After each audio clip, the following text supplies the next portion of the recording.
Indore crime branch में दर्ज एक बड़े धोखाधड़ी प्रकरण से जुड़े मामले में इंदौर के रहने वाले डॉक्टर सुभाष केसैया के संपर्क में वर्ष 2018 से 2024 के बीच राकेश सुमन नामक व्यक्ति आया। सुमन ने खुद को प्रभावशाली बताते हुए डॉक्टर से कहा कि वह उसके रिश्तेदारों को आर्कियोलॉजिकल सर्वे ऑफ इंडिया में नौकरी दिलवा सकता है। जो कि डॉक्टर केसरिया के पिता भी एएसआई में अधिकारी रह चुके थे, इसलिए उन्होंने इस पर विश्वास कर लिया। दरअसल आरोपी ने डॉक्टर और उनके परिचितों से कुछ 5-6 लोगों की नियुक्ति कराने के नाम पर लगभग 1 करोड़ 72 लाख रुपए की राशि ली। पैसे नगद, ऑनलाइन ट्रांजैक्शन और अलग अलग खातों में जमा करवाए गए। दबाव बढ़ने पर आरोपी ने फर्जी नियुक्ति पत्र भी उपलब्ध कराए, जो बाद में विभागीय जांच में नकली पाए गए। डॉक्टर केसरिया की शिकायत पर पुलिस ने मामला दर्ज कर जांच शुरू की।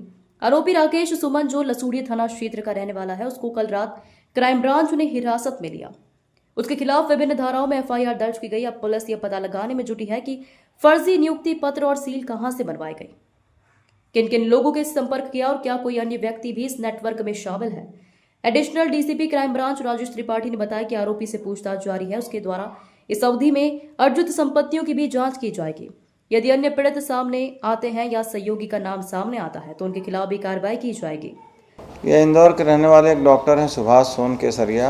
इनके द्वारा 2018 से 24 के बीच में इन्होंने एक व्यक्ति राकेश सुमन है उससे संपर्क हुआ इनका, तो उसने बोला कि मैं नौकरी दिला सकता हूं। और इसके पिताजी भी संभवतः retired archaeological survey of India में काम करने वाले अधिकारी रहे हैं। तो उसी चीज़ के कारण से विश्वास करके और इन लोगों ने सोचा कि ये इसी डिपार्टमेंट में नौकरी लगा देंगे।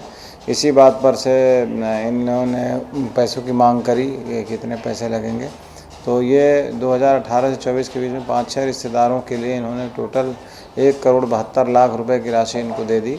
कुछ अकाउंट में दिया है, कुछ ऑनलाइन भी दी, कुछ कैश भी दिया है। और इसके बाद में फिर जब ज़्यादा प्रेशराइज़ किया तो इसने उन्हें फर्जी नियुक्ति पत्र भी उनको थमा दिया। और जब archaeological survey of India department से इसकी आइडेंटिफिकेशन कराया गया तो ये नकली निकला और तब उनकी रिपोर्ट पर ये एफआईआर दर्ज हुई है, जिसमें 420, 467, 68, 471, 72 की धाराएं लगी हैं। और इसमें आरोपी को उठा लिया गया है। आरोपी से विस्तृत पूछताछ की जाएगी। उसके द्वारा किस तरीके से ये फर्जी नियुक्ति पत्र बनाए जा रहे थे, उसकी सील कहाँ से बन रही थी, ये सारी जानकारी ली जाएगी। और अब उसमें 5 दिन का पुलिस रिमांड लिया जा करके इसमें पूछताछ की जा करके उसके द्वारा जो उस समय अवधि में जो संपत्ति उसने अर्जित की है उस संबंध में भी जब्ती की कार्रवाई की जाएगी। सर, इसमें आरोपी मूलतः रूप से कहाँ का रहने वाला है? आरोपी राकेश सुमन है, जो कि यहीं इंदौर का ही रहने वाला है, लसूड़िया थाना क्षेत्र का रहने वाला है। और उसको रात में कल उसको शाम को उठाया गया है।